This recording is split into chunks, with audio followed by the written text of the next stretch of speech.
ಯಾರು ಬೂಟು ನೆಕ್ಕೋರು, ಯಾರು ಬ್ರಿಟಿಷರ ಪರವಾಗಿದ್ರು, ಇದೆಲ್ಲವನ್ನು ಕೂಡ ಮತ್ತೆ ಕೆದಕೋದು ಸರಿ ಅಲ್ಲ ಅಂತ ಚಿಕ್ಕಮಗಳೂರಲ್ಲಿ ಶೋಭಾ ಕರಂದ್ಲಾಜೆ ಹರಿಪ್ರಸಾದ್ ಅವರ ವಿರುದ್ಧ ಕಿಡಿಕಾರಿದ್ದಾರೆ.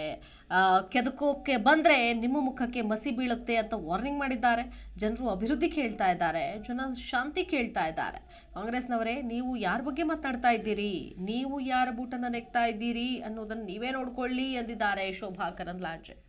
ನಿಮ್ಮ ಮುಖಕ್ಕೆ ಮಸಿ ಆಗುತ್ತೆ ಬಿಟ್ಟರೆ ಅದು ಬೇರೆನೂ ಆಗಲ್ಲ.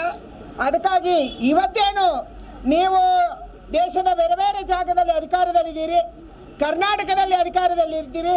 ಇವತ್ತು ಜನ ಅಭಿವೃದ್ಧಿಯನ್ನು ಕೇಳ್ತಾ ಇದ್ದಾರೆ, ಜನ ಶಾಂತಿಯನ್ನು ಕೇಳ್ತಾ ಇದ್ದಾರೆ, ಜನ ಇವತ್ತು ಒಟ್ಟಾಗಿ ಹೋಗಬೇಕು ಅಂತ ಕೇಳ್ತಿದ್ದಾರೆ.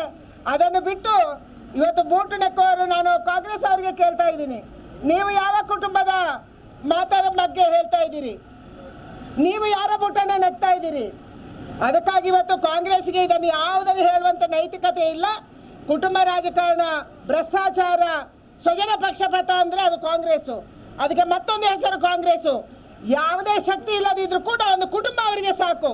ಅದನ್ನು ಇವತ್ತು ಕಾಂಗ್ರೆಸ್ ಸಾಬೀತುಪಡಿಸ್ತಾ ಇದೆ. ಅದಕ್ಕಾಗಿ BK ಹರಿಪ್ರಸಾದ್ ಅವರು ಏನು ಮಾತಾಡಿದ್ದಾರೆ, ಯಾರ ಬಗ್ಗೆ ಮಾತಾಡಿದ್ದಾರೆ, ಬ್ರಿಟಿಷರನ್ನು ಅವರು ಯಾವಾಗ ಕಂಡಿದ್ರು, ನಮ್ಮನ್ನು ಅವರು ಯಾವಾಗ ಕಂಡಿದ್ರು, ನಮ್ಮ ಹಿರಿಯರ ಹೋರಾಟವನ್ನು ಅವರು ಯಾವಾಗ ಕಂಡಿದ್ರು, ಅದಂತೂ ನಮ್ಗೆ ಗೊತ್ತಿಲ್ಲ. ಮತ್ತೆ ಯಾವ ಚರಿತ್ರೆ ಅವರು ಓದಿದ್ದಾರೆ ಅನ್ನುವಂಥದ್ದು ಗೊತ್ತಿಲ್ಲ. ಯಾರು ಬೂಟ್ ನೆಕ್ಕೋರು, ಯಾರು ಬ್ರಿಟಿಷರ ಪರ ಇದ್ರು. ಪ್ರತಿಕ್ಷಣದ ಸುದ್ದಿಗಾಗಿ Zee Kannada news app download ಮಾಡಿ. Live TV, latest updates, entertainment, lifestyle, technology ಸುದ್ದಿ ನಿಮ್ಮ ಅಂಗೈಯಲ್ಲಿ.